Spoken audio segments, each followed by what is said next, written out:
வணக்கம். ஆதார் அட்டை உள்ளவர்களுக்கு 2 விதமான அவசர தகவல்களை நம்ம ஜூலை 1ஆம் தேதியிலேருந்து கொடுத்துருக்குறாங்க. இது ஒரு திடீர் மாற்றமாகவே பார்க்கப்படுகிறது. இதில் ஒரு முக்கியமான தகவல் என்னன்னு பார்த்தீங்கன்னா, இனி தட்கல் டிக்கெட்டுகளுக்கு ஆதார் கட்டாயம் அப்படின்னு சொல்லிட்டு அறிவிப்பு வந்து கொடுத்துருக்குறாங்க. ஏன்னு பார்த்தீங்கன்னா, தட்கல் டிக்கெட்டுகள் எடுப்பதிலும் பல முறைகேடுகள் மற்றும் ஆள் மாறாட்டம் இருப்பதாக வந்து புகார்கள் வந்து வந்த வண்ணமே இருந்துட்டு இருக்கு. பொதுவாக பார்த்தீங்கன்னா, மக்கள் எல்லாருமே வந்து ரயில் பயணத்திற்கு தான் வந்து முன்னுரிமை வந்து கொடுக்குறாங்க.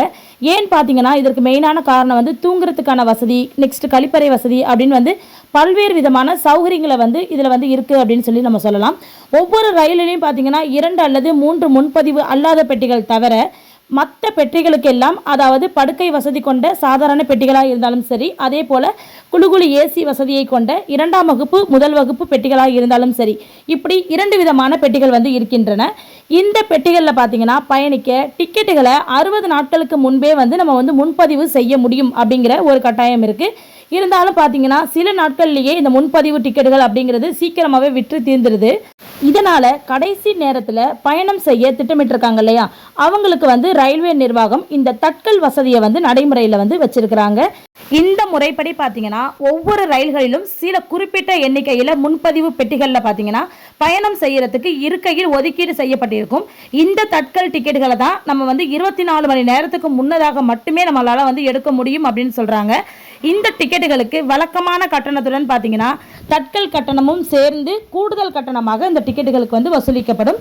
இந்த தட்கல் டிக்கெட்டுகளை பார்த்தீங்கன்னா குளுமை வசதி கொண்ட, அதாவது ஏசி பெட்டிகளுக்கு வந்து பயண நாட்களுக்கு முந்தைய தினம் காலையில் 10 மணிக்கு வந்து நீங்கள் வந்து புக் பண்ணுற மாதிரி இருக்கும்.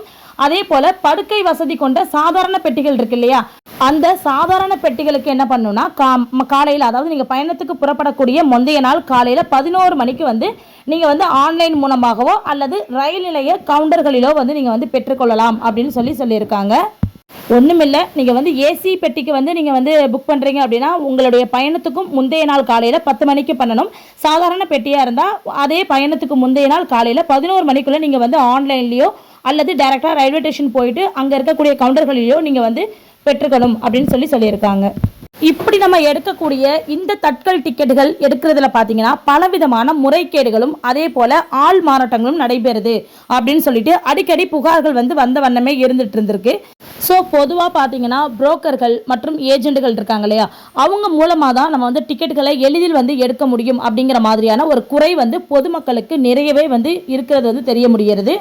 இதெல்லாம் போக்குற வகையில் என்ன பண்ணியிருக்காங்கன்னு பார்த்தீங்கன்னா, யார் பயணம் செய்கிறார்களோ அவர்களுக்கு டிக்கெட் கிடைக்க ரயில்வே நிர்வாகம் புதிய நடைமுறைகளை கொண்டு வந்திருக்கு. இதன்படி என்னன்னா, ஐஆர்சிடிசின்னு இருக்கு இல்லையா, அந்த வெப்சைட் அப்படி இல்லைனா வந்து மொபைல் ஆப் மூலமாக நீங்கள் வந்து தட்கல் டிக்கெட் வந்து எடுக்கிறீங்க அப்படின்னா உங்களுடைய ஆதார் பதிவு கண்டிப்பாக வந்து வருகிற ஜூலை 1ஆம் தேதி முதல் கட்டாயமாகிறது அப்படின்னு வந்து சொல்லியிருக்காங்க.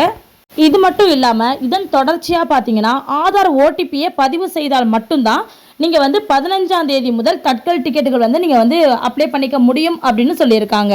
ஸோ நீங்கள் வந்து தட்கல் டிக்கெட் எடுத்து பயணம் செய்யக்கூடிய ஒரு பயனாளியாக இருக்கீங்க அப்படின்னா கண்டிப்பாக நீங்கள் ஆதார் வெரிஃபிகேஷன் பண்ணி உங்களுடைய ஓடிபியை இந்த ஐஆர்சிடிசி வெப்சைட்லேயோ அல்லது மொபைல் ஆப்லேயோ இந்த ஜூலை 15ஆம் தேதிக்குள்ளே நீங்கள் கண்டிப்பாக வந்து ஆதார் ஓடிபியை பதிவு பண்ணிவிடுங்க.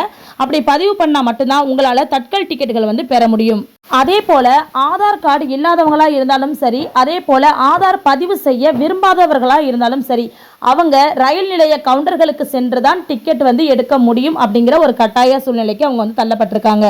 அதே போல் ரயில்வே ஸ்டேஷன் போயிட்டு நீங்கள் வந்து தட்கல் டிக்கெட் எடுக்கிறீங்க அப்படின்னாலுமே நீங்கள் உங்கள் செல்ஃபோனுக்கு வரக்கூடிய ஓடிபியை கொடுத்து தான் நீங்கள் வந்து முன்பதிவு செய்கிற மாதிரி இருக்கும். இந்த நடைமுறை வந்து வரவேற்கத்தக்கதாகவே இருந்தாலுமே கூட முறைகேட்டுக்கு இடமில்லாமல் உரியவர்களுக்கு சரியான நேரத்தில் டிக்கெட் கிடைக்கும் என்றாலும் இது வந்து சில நடைமுறை சிக்கல்களை வந்து உருவாக்கும் அப்படின்னு வந்து எதிர்பார்க்கப்படுது.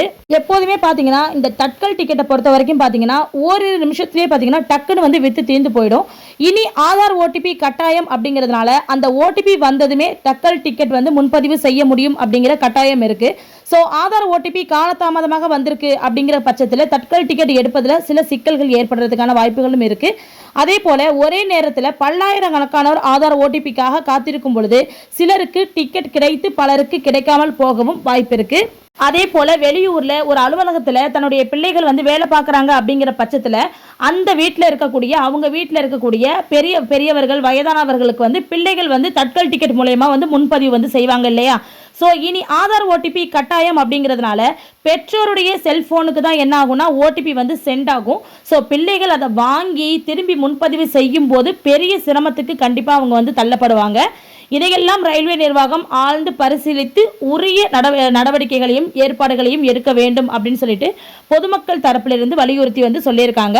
ஸோ இங்கே கொண்டு வந்திருக்கக்கூடிய இந்த திட்டம் வந்து நமக்கு எல்லாமே வந்து பயனுள்ள ஒரு திட்டமாகவும் நம்மளுடைய சிரமத்தை குறைக்கக்கூடிய ஒரு திட்டமாகவும் இருந்தாலுமே கூட அதில் ஒரு சில சிரமங்கள் இது மாதிரி இருக்குது அப்படிங்கிறதுனால ஸோ இதில் வந்து வேறு ஏதாவது ஏற்பாடுகள் செய்ய முடியுமா அப்படின்னு சொல்லிட்டு ரயில்வே நிர்வாகம் பார்க்க வேண்டும் என்று பொதுமக்கள் தரப்பிலிருந்து ஒரு சில வலியுறுத்தல்கள் வந்து கேட்கப்பட்டிருக்கு. ஸோ இதுக்கு ரயில்வே நிர்வாகம் தரப்பிலிருந்து என்ன சொல்ல போகிறாங்க அப்படிங்கிறது இது வரைக்கும் நமக்கு தெரியல. ஸோ அப்டேட் வந்துச்சுன்னா நான் கண்டிப்பாக வந்து அப்டேட் பண்ணுறேன். ஓகே, நன்றி.